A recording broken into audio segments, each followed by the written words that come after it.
Doctor de la Morena, o sea, Enrique, muy buenos días. Muy buenos días. Bueno, que siempre nos trae a lo mejor, los mejores especialistas. La medicina española, por suerte, es de las mejores del mundo, la pública y la privada. Es decir, muchas veces los mismos doctores, por lo menos antes, mañana y tarde, dependía. Pero hay una cosa que ha cambiado por completo, la salud de los españoles, que siempre han padecido mucho de los dientes, como país pobre y además con un clima muy complicado, muy accidentado. Sí, señor. Que son los implantes. Yo la primera inquietud que quería, bueno, primero preséntanos a nuestro invitado, porque tengo 3 o 4 preguntas y nos han dejado además preguntas también para hacerlo, porque sigue siendo una cosa que para muchos es como milagrosa, lo de los implantes. A ver. Pues mira, este señor que tengo a mi derecha es hijo de un compañero mío de carrera. Además. De aquellos que además de 6 años de carrera, nuestro primer año fue física, química, biología y matemáticas en la Facultad de Ciencias. Bien. O sea, 7 años y 4 de especialidad. O sea, es hijo de médico, ¿eh? Tú fíjate, es hijo de Eso médico. Es fundamental. Bueno, yo empiezo a pensar que son los únicos que ya pido pedigrí. Exacto, sí. Bueno, como es lógico, es licenciado en Medicina y Cirugía por la Universidad Autónoma de Madrid. Es doctor. O sea, no es licenciado y doctor. No con fraude. No con fraude, exacto, no con fraude. Tiene una tesis que fue con premio extraordinario, es premio extraordinario de la carrera. Nada que ver con fraude. Tiene, además de la especialidad de cirugía maxilofacial y se dedica a implantes, como él nos va a explicar ahora, tiene la especialidad de anatomía patológica, o sea que une 2 facetas muy importantes en la medicina, que es que él, aparte de lo que hace su implante, puede ver la anatomía patológica del paciente al que le está proporcionando un beneficio, ¿comprende? O sea, claro. Y luego ha tenido la virtud de dedicarse a la medicina privada, porque la medicina social no, tampoco es así. No.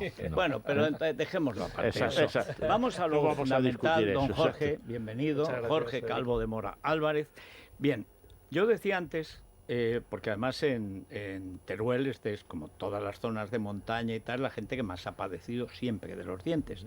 En general, todo el mundo siempre ha padecido de los dientes, pero las zonas que tienen menos hortalizas, que tienen menos frutas, es decir, en España es la mitad, porque la mitad de España es monte o sierra, etcétera, pues han padecido más de los dientes. Claro, los implantes aparecen ahora como un milagro. La gente mayor te dice, bueno, desde Teruel o Soria o Guadalajara, la parte alta, el señorío Cuenca, gente que de zonas de pastores, de zonas de frío, las sierras que hay en toda Castilla, en Andalucía, etcétera.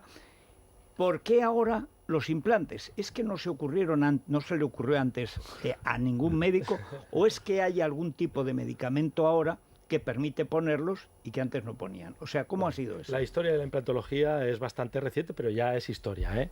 El descubridor, como en todo, pues siempre hay alguien que se le ocurre alguna cosa así diferente. Viene de Suecia, fue Brannemark, que era en realidad, si mal no recuerdo, traumatólogo, y se le ocurrió utilizar el titanio para colocarlo y que fuese como la raíz del diente. Luego por encima se colocaría lo que es la pieza, lo que vemos. Sí. Pero hasta ese momento nadie había tenido la ocurrencia de utilizar el titanio como un material que hiciese la vez de una raíz del diente. ¿Y eso por qué es? Porque el titanio se hacía, por ejemplo, para chapas, para casos de traumatología desde siempre. Desde siempre. Entonces el titanio es de los pocos metales que es bioinerte. Es decir, no reacciona tu cuerpo al titanio. O sea, no hay reacción. No hay una reacción. De hecho, lo que nosotros, ya si nos ponemos muy exquisitos, aquí podríamos charlar científicamente del concepto, ¿no? Pero hay un concepto que es el concepto de osteointegración. Es decir, el implante, tanto el dental como cuando se pone un implante de cadera, que es en el fondo la misma estructura, titanio, aunque ahí lleva cerámica y otros materiales, lo que hace nuestro organismo es el hueso, entre comillas, lo acepta y pasa a formar parte de él. ¿Se funde? Sí, ahí se integra, ¿no? Se integra, hay uniones, lo que llamamos desmosómicas o semidesmosómicas, que son uniones más allá de lo puramente el contacto físico, ¿no? Que hay un proceso biológico de aceptación de ese implante. ¿Qué dura? ¿No? en cada persona. No, me refiero Vamos a ver, una vez que la te implantología, pones el el primer implante se colocó hace cerca ya de 50 años. Y hay un paciente vivo que lleva implantes desde hace más de 45 años. Pacientes de Brånemark, los antiguos, los pacientes primeros de Suiza, de Suecia, perdón.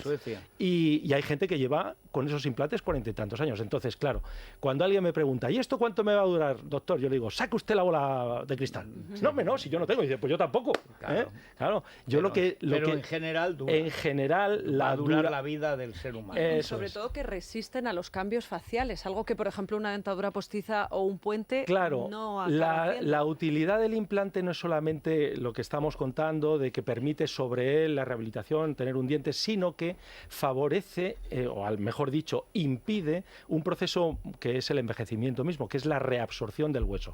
O sea, cuando tú tienes un implante, te aseguras que el hueso que hay alrededor se va a mantener. O sea, es, por así decirlo, un beneficio más es como si tuviese una raíz ahí. Pero esto nos lleva, doctor, a que quizás en el futuro haya implantes preventivos, ¿no? De titanio. Digo, porque claro, si uno de los grandes problemas que hay cuando se sacan las muelas del juicio, que alguien no acaba, pero una vez que está hecha la cara, digamos, claro, eso tiene que mantenerse. Claro. Bueno, pero es que una infiltración de titanio es como tener una red. Claro. Entonces, de verdad... Lo digo porque si no está registrado... Pues no, hombre, yo te cuento las cosas que hacemos los maxilofaciales, que hacemos muchas cosas de este tipo. Hoy vamos a hablar de los implantes, ¿no? Pero en mi especialidad también hacemos reconstrucciones faciales por traumatismos, por oncología y en muchas ocasiones, otra cosa que a mí me gusta mucho, que es la cirugía ortognática, cuando un hueso es distinto a otro y quieres que todo encaje en las proporciones faciales ideales, puedes recurrir a lo que estás diciendo, a material que incluso ahora, como estamos en la época de la digitalización y de todo esto, hacemos un escáner del paciente, vemos qué parte del hueso, por ejemplo, le falta y podemos hacer lo que llamamos una prótesis customizada, es decir, una prótesis exactamente para que quede simétrica la cara. Y para ello sí que utilizamos mallas de titanio. Encima lo arreglas, lo haces más regular, lo clavas. Lo podemos hacer, lo clavas. Y volviendo a los implantes, ¿cómo se hacen? Porque todavía hay mucha gente que desconoce realmente el proceso. Estoy feliz de que haya habido, con todos mis respetos hacia mis compañeros que trabajan ahí, Vitaldenes y toda esta playa de clínicas, porque una de las cosas que ya no tengo que hacer en mi consulta es explicar qué es un implante dental. Ya no lo tengo que hacer, porque todo el mundo... Aproximadamente se calcula desde el punto de vista estadístico que una de cada 3 personas mayores de 60 años, contándolos de todos lados y de todas las situaciones económicas y sociales y demográficas y de tal de España, tiene colocado al menos un implante dental. Es decir, estas clínicas han hecho una labor de información y de concienciación que ahora hace que en España no ocurra lo que pasaba hace 50 años, que la gente no tiene dientes, no, y ahora además todo el mundo lo sabe, que gracias el problema, a Dios. Tú ves, el pobre, Cervantes, gran genio español, habla de su retrato, y en esa época era tan evidente que no se cortaban. 3, y uno ya tan mal que no, 3 dientes le quedaban. Claro, pero la gente lo contaba como porque era lo normal perder la dentadura. Claro. Ahora ya... Bueno, es una cosa... Pero para que se sepa, porque... Bueno, yo te explícaselo. Pues es muy sencillo. Un minuto explícaselo, que es fácil.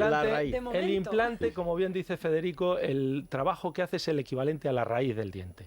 Entonces, es un procedimiento quirúrgico con anestesia local. En ocasiones utilizamos en la clínica nuestra hasta sedación, que viene un anestesista, en casos un poquito más complejos. Mañana tengo una cirugía con sedación, pero bueno, lo normal es... Porque se ponen muchas piezas a la vez. Eso es, porque se ponen muchas piezas, o hacemos un procedimiento de carga inmediata, o el paciente lo pide. Ha habido algún accidente, o depende, o se quiere casar con una joven, que esas cosas pasan. Pasan. Y a los 65 necesitas 3 implantes, y pues hay que ponerlos. Bueno, entonces el procedimiento, como le contaba, es muy sencillo. Es acceder al hueso mediante una incisión en la encía y luego hacer un hueco para que ese implante quepa. Como el hueso es un tejido muy especial, es un tejido que no es como la piel, que tiene una rapidez en su regeneración, sino que es un tejido que hay que mimarlo. Por eso cuando te rompes un hueso son 3 meses hasta que vuelves a caminar. Pues hacemos orificios con fresas de una manera muy progresiva que logran que tengamos el hueco en el hueso del diámetro y de la longitud o profundidad que nosotros queremos colocar el implante. Sí, porque cada persona, según su tamaño, su edad, etcétera, y sobre todo cómo esté el hueso, admite más o menos, ¿no? ¿Y se puede rechazar ese implante? Sí, entonces hemos hablado antes del concepto de osteointegración. Entonces, aproximadamente el 95% de los implantes que se colocan en plan genérico se integran, es decir, van bien. El concepto de rechazo no es tal, o sea, no hay un proceso, por así decirlo, infeccioso que se te pone la cara, no sé qué. Lo que ocurre es que este proceso de integración o de osteointegración no tiene lugar. En vez de formarse hueso y esas uniones de las que hemos hablado antes, alrededor aparece un tejido fibroso, un tejido blando, de manera que si tú intentas... Que no puedes poner encima el diente porque está blando. Ya está. Si sabe más Federico. No, pero si es de sentido común. Y entonces, si es lógica, en el fondo. Claro, si es que está clarísimo. Tú pones la raíz fuerte y si está bien, que es lo normal, pues siempre está bien, y ya encima pones y lo haces bonito y tal y cual. Eso es. Entonces, ¿por qué ocurre esto? No lo sabemos muy bien.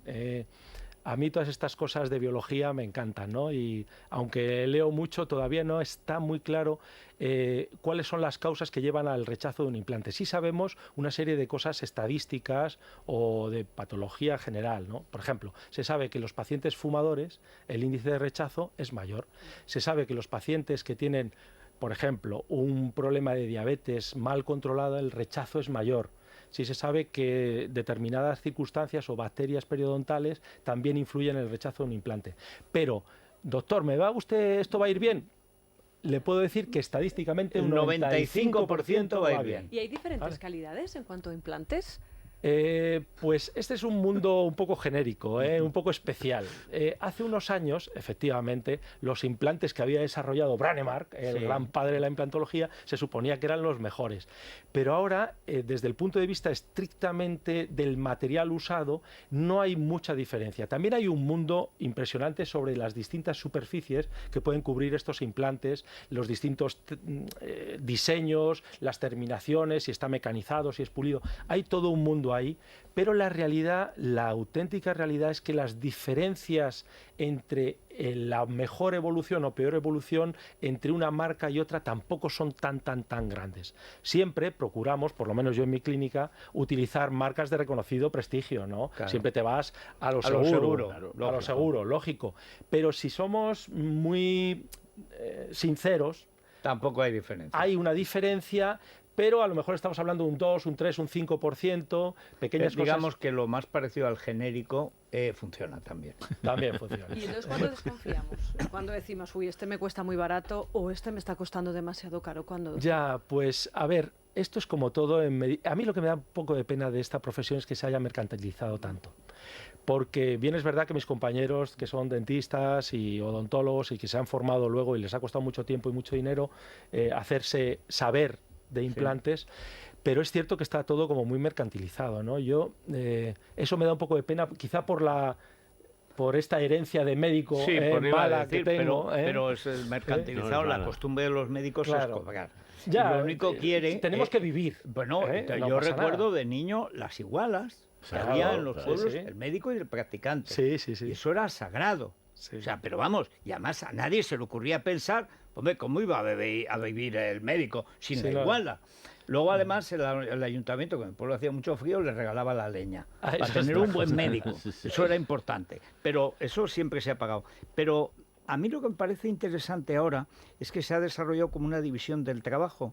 Hay dentistas importantes que tienen sus propios implantadores, que trabajan, digamos, implantólogos, que tienen gente y trabajan, por así decirlo, digamos, no sé, es que decimos cintoros por colleras, pero claro, no es lo más habitual. En equipo. La palabra es en equipo. Y además cada uno lleva su enfermera o sus enfermeras. Sí, sus auxiliares. Y eso es el futuro, va a ser así, es decir, una división del trabajo o bien unas clínicas que lo resuman todo.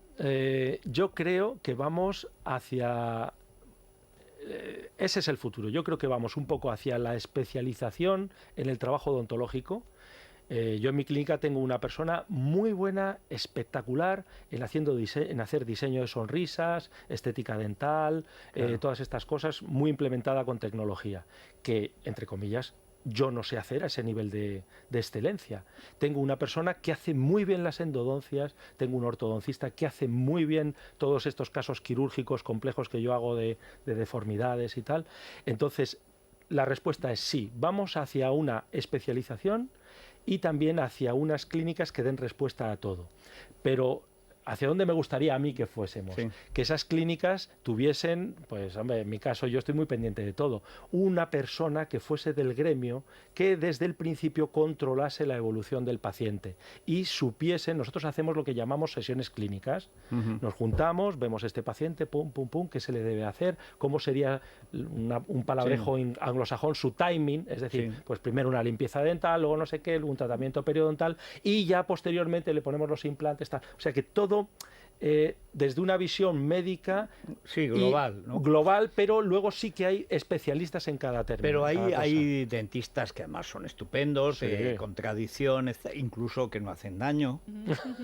Igual que gente que pone vacunas de la gripe y no hacen daño, como el doctor de la Morena. Yo he estado 5 años de mi vida sentada cada 15 días en la silla del dentista. Madre mía. Así tienes esa hay que quitárselo, por favor. Vosotros que tenéis un papel fundamental en la divulgación de la salud, los dentistas no hacemos daño. Yo pongo vacunas y pongo ortodoncias a mis hijos. O sea, además los tengan bien o los tengan mal, porque además una de las explicaciones que da el ortodoncista, que es un compañero de un médico que trajo el doctor Enrique de la Morena, es que tener una boca bien alineada favorece que en el futuro no se nos piquen las muelas, los dientes, supuesto, y no se nos caigan. Es decir, creo que todo va Pero preparado el miedo para al eso. dentista, yo tengo la suerte de tener un dentista muy bueno, que es José Luis de la Hoz, y que lo conocerás, y como es de educación americana. ¿Te pincha antes de entrar? No, te dice, primero, no te hace daño.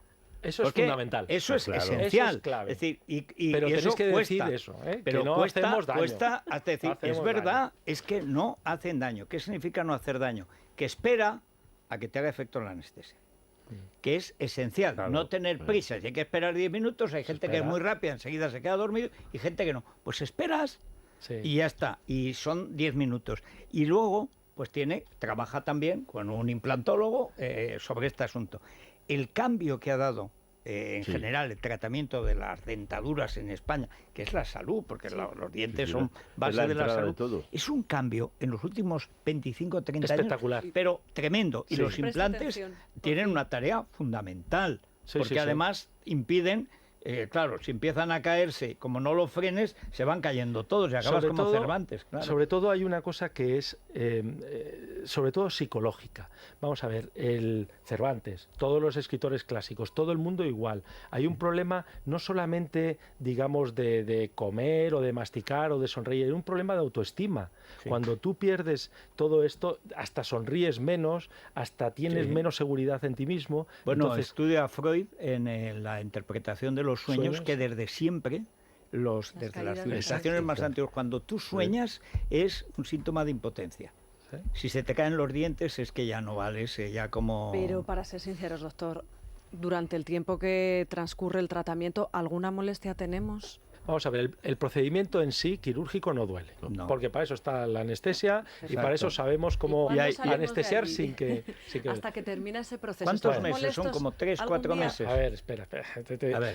Estamos desde los tiempos antiguos, donde había protocolos muy rígidos, cada vez somos apretamos un poquito más, le damos una vueltita más de tuerca a la biología. Entonces, ahora os voy a hablar de la curva de Gauss, desde un extremo hasta otro. El extremo, digamos, más rápido que hay es un paciente que viene a la clínica con un diente que está mal, que le han dicho que lo tiene perdido, con una pequeña infección en el ápice del diente, una cosa pequeñita, y podemos en el mismo procedimiento quitar el diente, colocar un implante, incluso colocar una corona provisional sobre ese implante. Eso se puede hacer hoy en día. Incluso más a lo bestia, en el sentido, perdón por hablar así, ¿no? De toda una arcada. Podemos los pocos dientes que queden en una arcada quitarlos y colocar 4 o 6 implantes. Una lesión, un futbolista, un boxeador, un boxeador no, que haya protección. O Cervantes, que le quedan 3 dientes, le quitamos los 3 dientes y le colocamos en el mismo procedimiento, en unas pocas horas, los implantes y una prótesis que ya le da la estética y la función. Que ya él se anima Eso mucho, es, provisional. Eso se puede hacer hoy en día. El protocolo clásico, estamos ahora en el medio de la curva de Gauss, es el quitar el diente, esperar a la regeneración del hueso, que eso suelen ser 2 o 3 meses, colocar un implante, que pueden ser otros 2 o 3 meses hasta que ocurre, estoy hablando mucho del concepto ese de osteointegración, y luego posteriormente hacer una pequeña cirugía y colocar la pieza, la corona.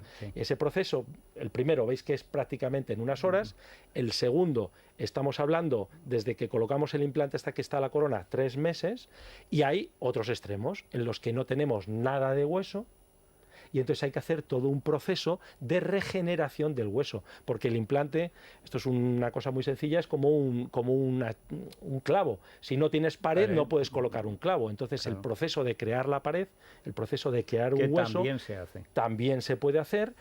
Eso a su vez lleva una serie de tiempo que puede prolongar el proceso hasta que tienes colocado. Todo depende, cada caso es un mundo. Y verdaderamente lo complejo en mi especialidad, en la cirugía maxilofacial y en todo esto, es tener esa visión de conjunto del paciente, saber que no todos son iguales y en qué paciente se puede hacer según sus características, qué tratamiento. Dejar un poco de lado esa visión mercantilista de me han dicho que son 3 implantes, me han dicho que no sé, sino ver al paciente como un verdadero paciente cuyo objetivo para mí es que vuelva a sonreír, a comer, a estar bien, a tener seguridad y hacerle partícipe del proceso que le toca a él. Que es suyo. Explicárselo pero bien. Que es suyo, porque a él hay que hacerle este y no este otro tratamiento, ¿no? Muy bien. Pues muchas gracias. Lo sabes ya todo perfectamente. Si no tuvieras esa sonrisa, podías ponerte lo que quisieras. Pero tiene una dentadura muy bonita. Bueno, muchas gracias, doctores. O sea, muchas gracias. Vamos a hacer una pausa y vamos con canciones políticamente incorrectas, porque estamos hasta las narices de Falconetti, de Begoña y de toda la patulea.